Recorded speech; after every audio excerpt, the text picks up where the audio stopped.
An online business encourages individuals, professionals or not, to engage themselves into the business opportunity by paying 1,500 pesos as membership fee and in exchange of direct selling products. An individual can then earn money through a marketing plan. First, through direct selling of the products obtained from the membership fee, and second, to the so-called pay-to-click or PTC program. Just by clicking 10 ads per day amounting to 10 pesos each, an individual may earn 825 pesos a month inclusive of tax, renewal, and the so-called power matrix.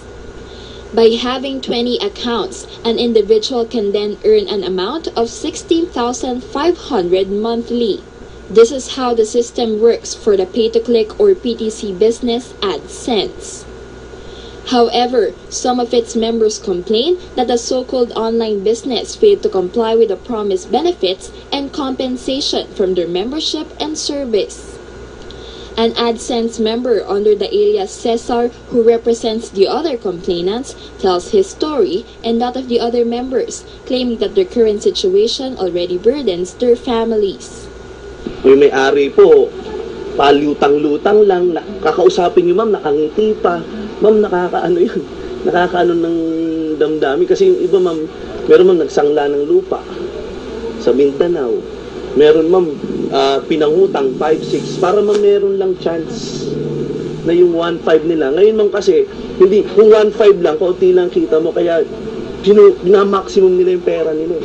Nag-ano sila? 10,000, 100,000. Isasangla yung kalabaw, kaya ano lang po sa AdSense.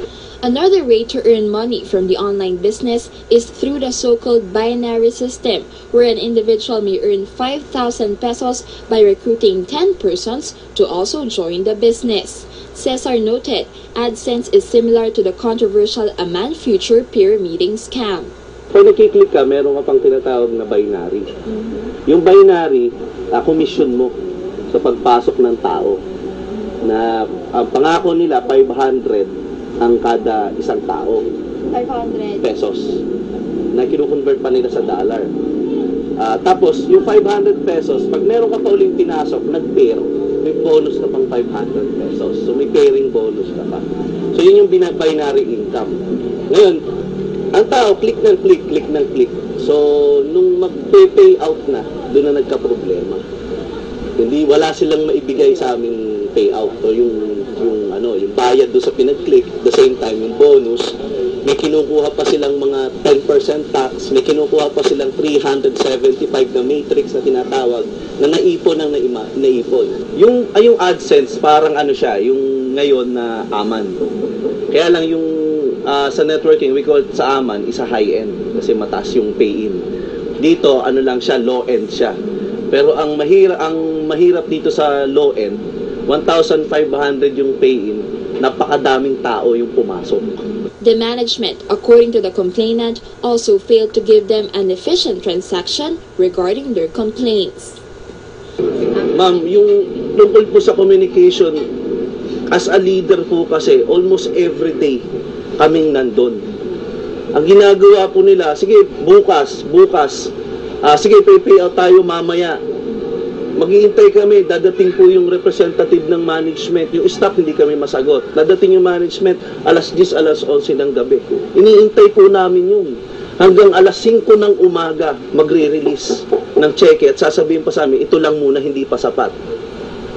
Halimbawa, ma'am, ang makukuha ko is worth, halimbawa, is 10,000, bibigay lang sa'yo 825 pesos. Hanggang sa, pinitiis na ma'am namin yung kesa sa wala. Tapos, ang dami ma'am nilang pinagagawa.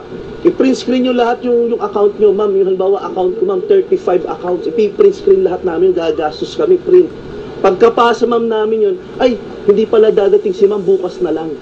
And then bukas, ma'am, akin na uli yung print screen mo, print screen uli kami, ma'am. Oy, dadating ngayon, iintayin uli, ma'am, namin yun. Anong oras po dadating? Alas 8 ng gabi. Pero ang totoo, dadating yun alas 12, alauna.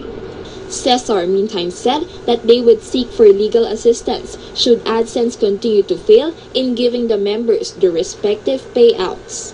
Plano po ba kayong mag-seek ng legal action just in case na hindi pa rin siya masolusyonan?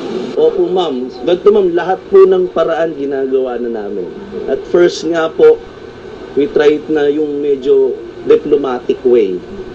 We go to office, kinakausap namin po lahat yung kailangan kausapin. Masarap naman po silang kausap sa una, pangako, gagawa namin na aksyon.